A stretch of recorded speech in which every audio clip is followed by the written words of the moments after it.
Oke cinta, selamat datang cinta.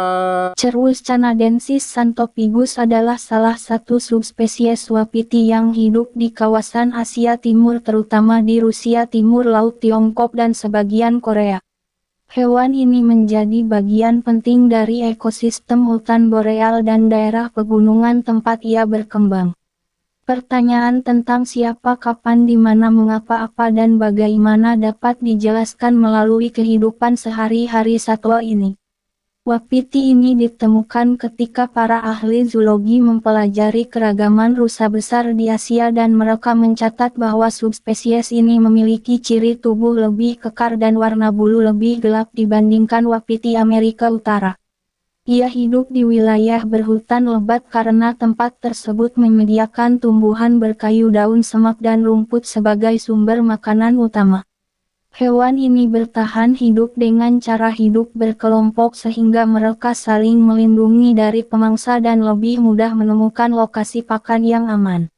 Subspesies ini berbeda dari wapiti sejenisnya terutama dari ukuran tubuhnya yang cenderung lebih besar, warna bulu yang lebih gelap serta adaptasinya terhadap iklim yang lebih dingin. Wapiti Amerika Utara umumnya memiliki warna bulu lebih terang dan hidup di padang rumput terbuka, sedangkan Cervus canadensis xanthophilus lebih memilih wilayah berhutan padat. Perbedaannya juga dapat dilihat dari bentuk rangga jantan yang biasanya lebih tebal dan bercabang lebih kuat sebagai penyesuaian terhadap lingkungan yang keras. Secara ilmiah hewan ini termasuk dalam kerajaan Animalia yang berarti ia adalah makhluk hidup multiseluler yang bergerak bebas dan memerlukan makanan organik. Ia berada dalam filum Chordata yang menandakan keberadaan tulang belakang. Kelasnya adalah Mamalia yang berarti berkembang biak dengan melahirkan dan menyusui anaknya. Ordonya adalah Artiodactyla yang mencakup mamalia berkuku genap. Familinya adalah Cervidae yang mencakup kelompok rusa. Genusnya adalah Cervus yang berarti ia termasuk kelompok rusa besar bercabang besar. Spesies induknya adalah Cervus canadensis yang dikenal sebagai wapiti dan subspesiesnya adalah Xanthophilus yang membedakannya berdasarkan karakter morfologi dan penyebaran geografis.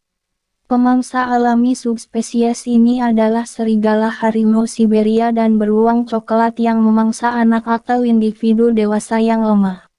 Kehidupan mereka sangat bergantung pada kewaspadaan kelompok dalam mendeteksi ancaman dari pemangsa tersebut. Mereka sendiri adalah pemakan tumbuhan yang memangsa berbagai jenis rumput, daun semak, tunas pohon dan kulit kayu sehingga mereka berperan sebagai pengendali pertumbuhan vegetasi di habitatnya. Jika hewan ini punah, dampaknya akan besar bagi ekosistem karena perannya sebagai pengontrol vegetasi akan hilang dan menyebabkan keseimbangan hutan terganggu.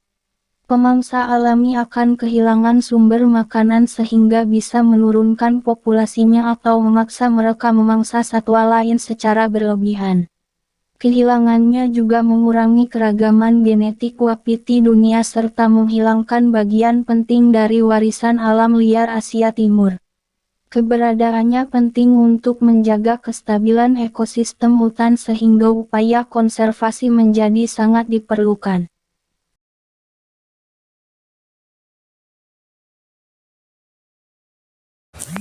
Terima kasih, semoga kita disehatkan badan, dilancarkan rezeki, dikabulkan segala hajat.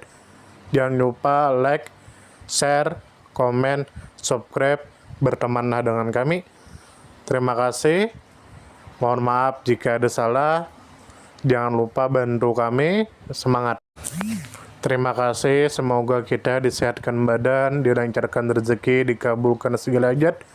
Jangan lupa like, share, komen, subscribe, bertemanlah dengan kami. Terima kasih. Mohon maaf jika ada salah. Jangan lupa bantu kami. Semangat.